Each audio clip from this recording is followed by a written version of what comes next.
Hello, my name's Jake Finch. I'm currently part of the CRIW apprenticeship scheme and working within the art department. Helo, fi yn Lewis Hemmings ac rwy'n ar apprenticeship CRIW ac rwy'n gweithio mewn y department camera. My name is Jordan Williams. I'm from Aberdeen. I'm a part of CRIW and I'm in the art department. One of my favourite experiences has been working on a production called Gunpowder Siege, because it was the first time I was actually using weapons, like fake weapons and stuff like that for the first time, and it was really interesting to see all the mechanics to do around that, so that was really, really fun. That was one of my favourite days on set. Our production fi jyst wedi bod arno, H is for Hawk, oedd llawer o pethau oedd ni wedi ffilmio arno oedd yn fel unbelievable, just mor pretty edrych arno. A hefyd just fel sut mae pawb yn gweithio gyda'n gilydd.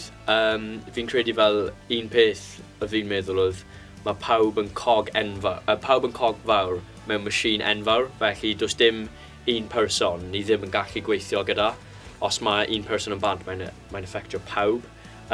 So fel dyna beth o fi'n really appreciate, mae pawb yn gweithio at yr un peth. A os mae pawb yn gwneud y peth sy'n dod mas o fe yn anhygoel.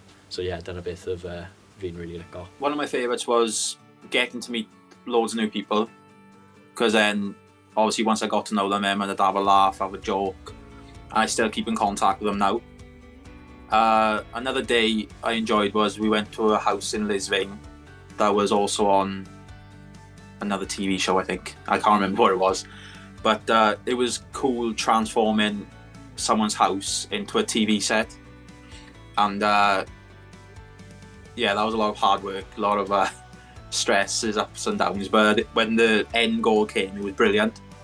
And then another day was, I think it was my most favourite day, was when we had a 2015 plate Jaguar in the back lot, and then the SFX crew had to lift the washing machine up for it to go through the windshield. We had to put the car there. It was us that done most of it. We had to dirty down the washing machine and stuff, but to see it happening in real life, it was just like, you don't get to do that every day, do you know what I mean?